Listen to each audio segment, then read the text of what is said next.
Welcome everyone, my name is Ollie and today we're going to be talking about our new launch in Hayes Village, which is a new borough scheme we've got in London. So we'll talk a little bit about the development, we'll talk about sort of why we took this on as a new investment opportunity. We've got some really good testimonials from Jack, who's one of the sales managers down at the site. We'll talk about the actual area, Hayes and Hillingdon. We've got some interesting information on the available blocks and some good units. A bit about the overall investment case, and then we've got some really common questions that have been sent in. Hi everyone, I'm Maria, and at MPG, we are a data-driven, independent sales, lettings and property investment agency.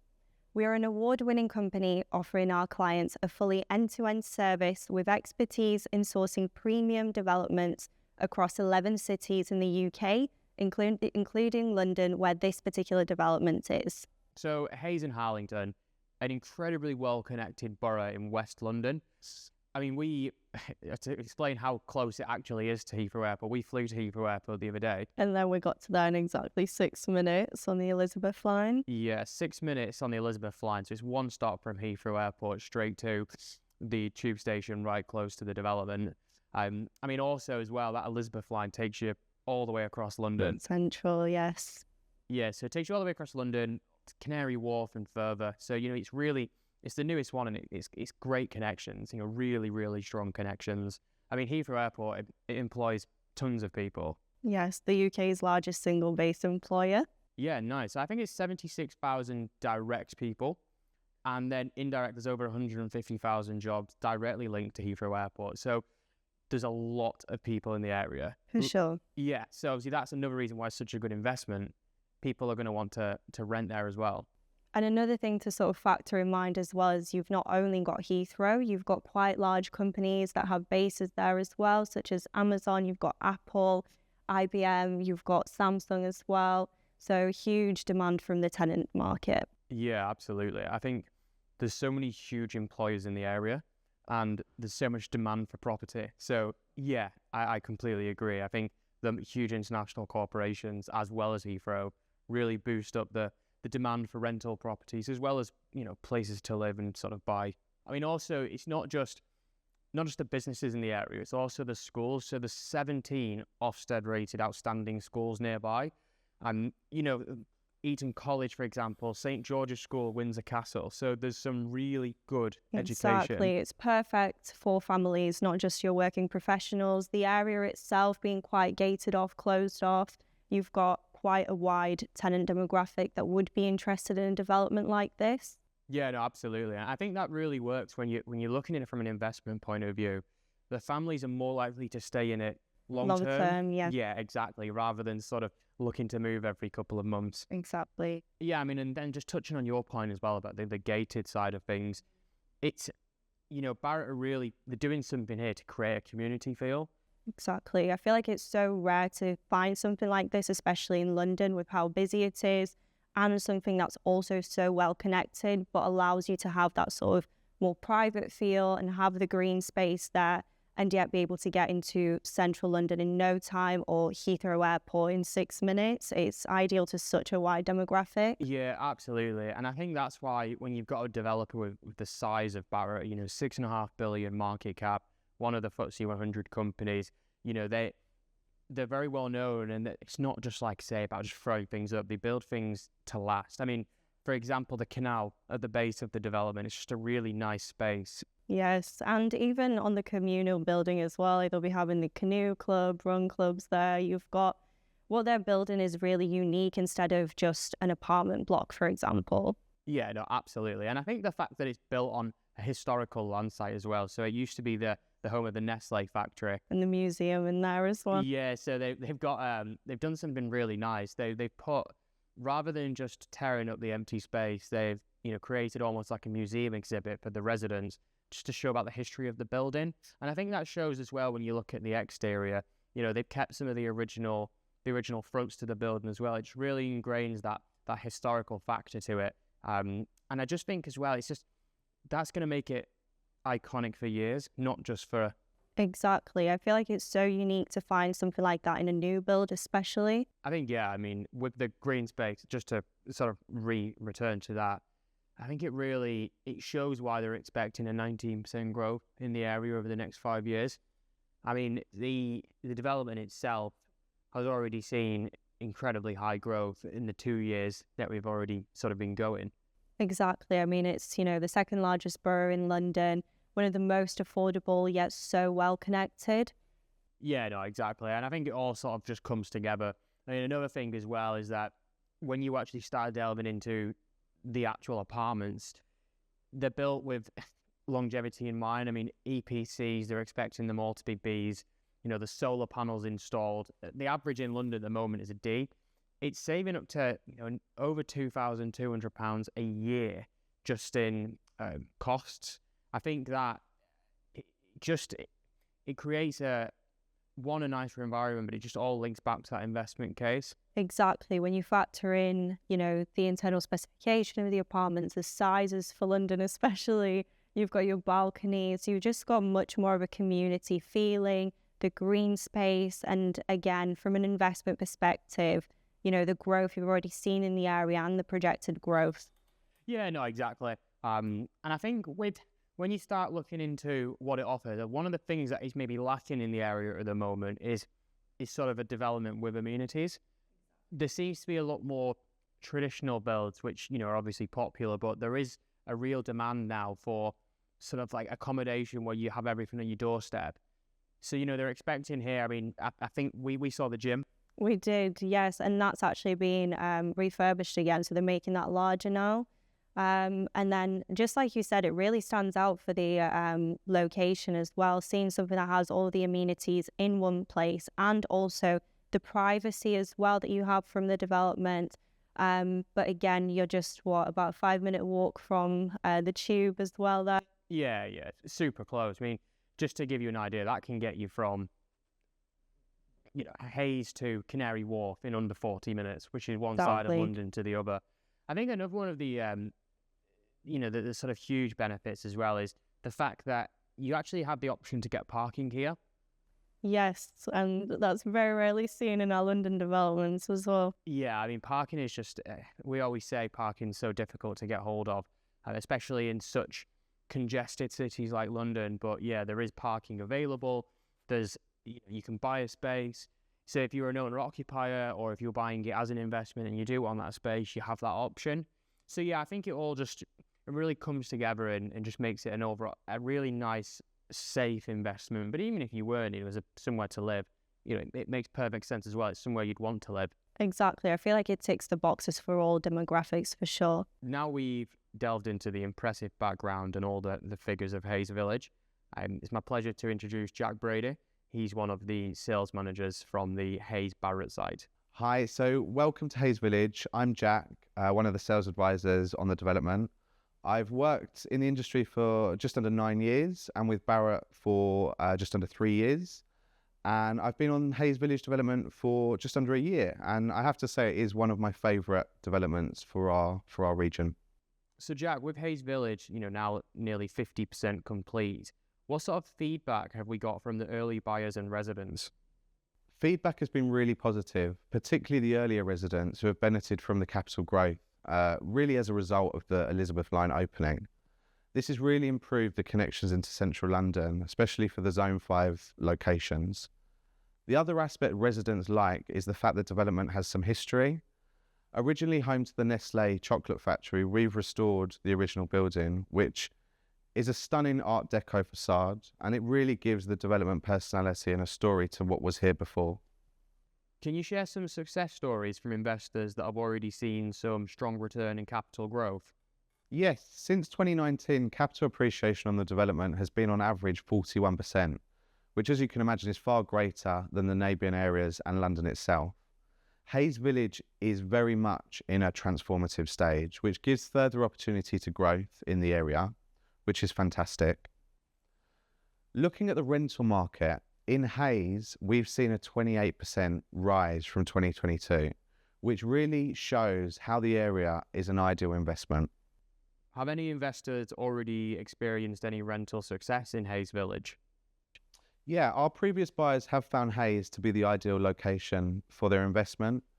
Heathrow is one of the biggest employers in the area. It employs just over 1.4 million people, and that brings a massive demand for rental homes in the immediate area close to Heathrow. On average, rental yields are gross 6.3%, which is a really strong return in London and definitely outstrips the London average. Can you share a real-life case study of an investor that's already seen strong returns? We have a range of investors who have experienced strong returns, but one in particular has found that Heathrow is a big driving force to the demand. Since completion, their apartment has been continually let to a Heathrow employee. They're currently letting out that one-bedroom apartment for just under £2,000 per calendar month, which is a fantastic return. This aside, we have also found the owner-occupier market has also benefited. We have a client who reserved their one-bedroom home in 2019 and is now moving into their brand new three-bedroom home on the same development. This was only possible due to the capital growth on the development since launch. When will the whole of Hayes Village actually be complete, and what sort of amenities are you planning on introducing? Hayes Village will be home to 1,500 new apartments, along with a range of facilities including a residence gym, 200-metre running track, GP centre and a community cafe. The waterside aspect and the fact over 40% of the development is open green space is really appealing, as you don't generally get this in London.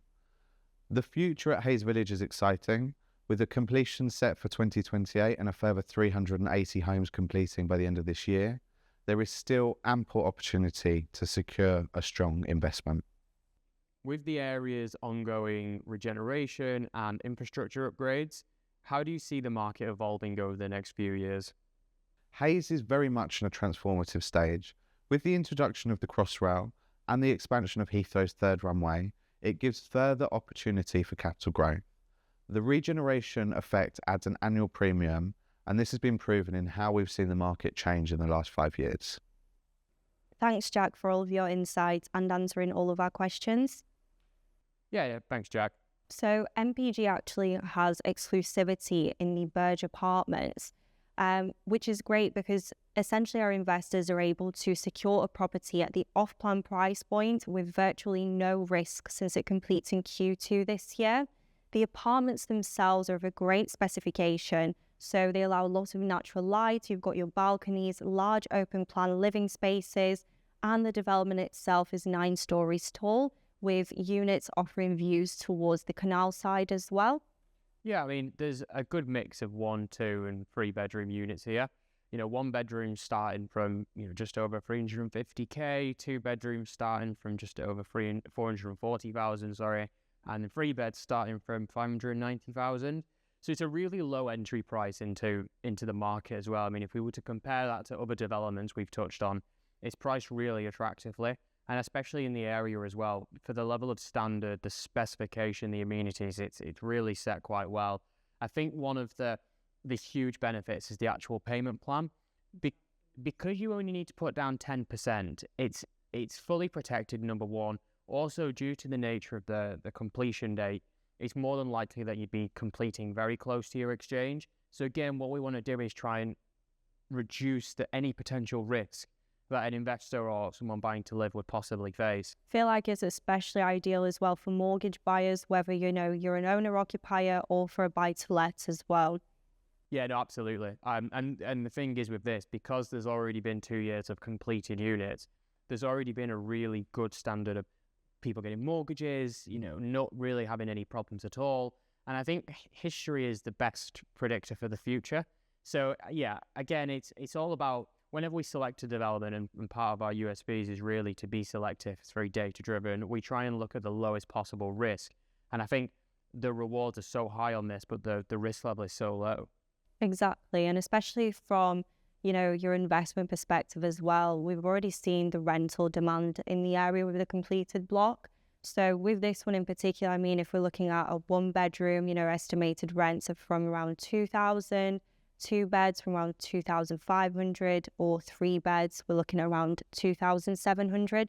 So very strong rental returns as well within the development. Yeah, no, absolutely. I think yields over 6% anywhere is good, but so especially for London. For London, yeah, it's just super rare to get that. Coupled with a 999-year lease as well, it's everything that you would want it sort of has. Virtually a freehold. Yeah, exactly. Virtually a freehold. You know, and even when you look at like the service charges, again, really attractive if you compare it to other locations in sort of the area. I mean, you could go into zone 1 where you're spending 5 figures on a service charge, whereas here, Exactly. it's much more relevant. I feel like even with the amenities, they've kept them very, I guess you could say, sort of investor friendly or kind of going forward. I mean, you know, you don't have necessarily things like a swimming pool, which typically tends to obviously increase your service charge. But yeah, and we've already seen the performance, obviously, with the existing development there. Yeah, no, absolutely. And I think what's good as well is even though we have an exclusivity on the Burge apartments, we also have access to other buildings in the master plan as well. So the waterway, for example, that sort of directly overlook the canal. These are options that we can always put forward. We're not just limited to the Burge apartments, but what it does is it gives us an exclusivity to be able to give people time to really consider to make sure they're making the best decision. And that's, again, part of our ethos is to make sure that our clients are well looked after. So do you have a unit that we have available that, you know, maybe you prefer? I do actually, yes. So I'd say unit 30 in the Burge apartments. So you're looking at a 5th floor, 2-bedroom apartment at 452,000, which very competitive for London especially. Your rental returns on this unit, we're looking at 2,500 a month. So your net yield after service charge being 6%. You know, square footage, 718. So very large sort of open plan living space, balcony. So very lovely unit. Yeah, no, I definitely. And I think that with 2 bedrooms, especially here, there's quite a high demand. There is. Due to the nature of the type of tenant and the sort of, even though the occupier demand, the 2 beds seem to be a really good investment option. I think it's rare to get, like, say, a 6% net yield in London, you know, especially. But what this does, because of the, like you say, the internal space, the layout, the amenities, it creates somewhere that people want to stay for longer than 12 months. Exactly. Whether it would be, you know, for working professionals, sharers, family, I'd say that, you know, the 2-bedroom apartments tick the boxes for a very wide demographic for sure. What about you, Ollie? What would be your preference? I actually agree with you. I think the 2-bed is a really good option. But I think just as a comparison, you know, a 1-bedroom on the 7th floor, priced at 359,000. They're really good sizes, the 1-bedrooms. I mean, that one specifically is 550 square foot. That's going to get you a rent of, you know, like I say, just under 2,000. Again, looking at a yield over 6%. I think if you're not looking at putting as much down, you know, it's a lower entry price with this one. So it could be a good way into the investment space, especially in London. But, you know, I agree with you. I still think that, you know, if you were to go 1-to-1, I think 2-bedroom is the better option. We'll go to some questions we've had come in from the sign-up forms. So we've got a few questions here. First question from Lucas. Is being so close to the transport links really that important? I would say when you think of London, it's especially, I mean, both for an owner-occupier and from an investment perspective as well, it's crucial for your property. I mean, you've got to think, like, with London in particular, I mean, you've got the lowest cars per head out of anywhere in the country. So people are solely reliant mostly on transport and transport links. And as I'm sure, you know what driving around in London is like, it's much quicker for someone to get from A to B using things like the tube station. So it is crucial for an investment to have those transport links for you to be able to have the demand there, and also from an owner-occupier perspective as well. So the next question from Darren, I would have thought being so close to Heathrow was a negative. I can see why maybe that would be a 4. I think one thing I would say is, first off, maybe a concern would be sort of plane noise. Luckily, because of the position of the development, flights actually don't go overhead. They are positioned separately from where the runway is. And the 3rd runway that they're proposing, which might be finished by 2040 if we're lucky, again, is positioned away from the development. But a better way to look at it is you've got a business which 74,000 people directly work at within 6 minutes, 1 tube stop away. It's 74,000 jobs. It's 140,000 sort of indirect jobs. And then with all the stuff surrounding, because it's not just the airport, it's the you've got the food and service side of the airport, car rentals, security. It's such a big site spread across 5 terminals. Then I just don't see how it would have any effect other than positive. Of course, I completely agree with that for sure. Question from David: why does it matter that Barratt Homes are the developer if it's almost complete anyway? I mean, you've really got to think of the longevity of the home or the investment. You want something that you'd be able to secure now and be sure that, in 5 years' time, 10 years' time, the quality will still be the same. I mean, when you look at Barratt Homes as well, not only the internal specification of the individual apartments themselves is delivered to such a substantial quality in comparison to other developers, but also the things that they put into their development that ensure, it's somewhere where people want to continue to live long term. So, I mean, in this development alone, you've got your gyms, co-working spaces. I mean, they've even got a medical centre that they've put in just there as well. And again, the sort of quality that they deliver is really unmatched. Yeah, no, absolutely. And I think what's important is that in 5-10 years' time, when the development is finished and they've moved out, the quality is still there. And I think that's what they give you. So it's that safety net of knowing it's a very, very reputable, very large, experienced developer. Okay. So the next question from Vanessa: is Zone 5 not too far out? Good question. So I mean, London is huge, so there's always going to be broken into zonal sections. The one thing I'd say is you can get into the centre of London in under 25 minutes on the tube. The Elizabeth line is extremely efficient, but the other side of it as well is you could, let's say, okay, well, I want a Zone 1 property. The thing is, when you start looking at Zone 1 properties, is you're paying potentially 7 figures for a 2-bedroom, and whilst they will definitely do well and they are good investments, one, it's a lot of cash to put down, but two, they normally don't have the growth sort of anticipation that we're having with this. So when you've got an area like Hayes where there's a lot of investment going into it, you've got a lot of infrastructure and sort of a lot of businesses around creating a lot of demand, you get that capital appreciation that you don't necessarily get in Zone 1. Zone 1 is very condensed, it's very congested. Even Zone 2, when you look at like Canary Wharf, there's a lot happen there, and you've got a lot of developers all putting stuff up. And what you find is that you've got these buildings which are completed and only 40-50% occupied. Whereas if you compare that to Hayes Village, these developments are selling out before completion, which is a little unheard of in London. So I think I wouldn't really look at it on a zonal section. I would see it as more of the opportunity.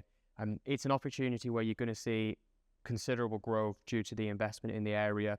And you've still got those, impeccable transport links, especially with that Elizabeth line, which can take you, as we mentioned a couple of times, from West to East London in extremely low time. I feel like even some developments that, we've seen that are classed as sort of Zone 2, Zone 3, is still not even as well connected as something like this. So I wouldn't necessarily say just because it's Zone 5, when you compare it to the other options on the market, it's extremely well connected in comparison. Yeah, and I think if it is an investment point of view and you're looking at it on a return on investment basis, there's really not much that compares to it.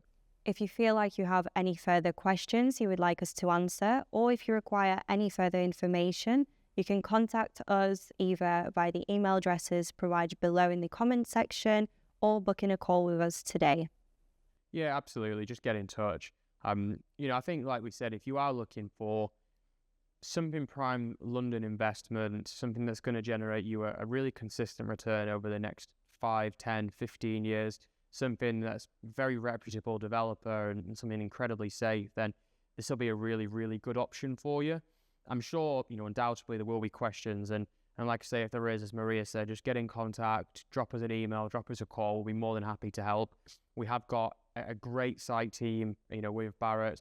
There is always the opportunity to go down and see the development, go and touch it, go and see the model. So yeah, I think that pretty much wraps up everything we've got today. And like you say, get in touch with us and we can help you from there. Thanks.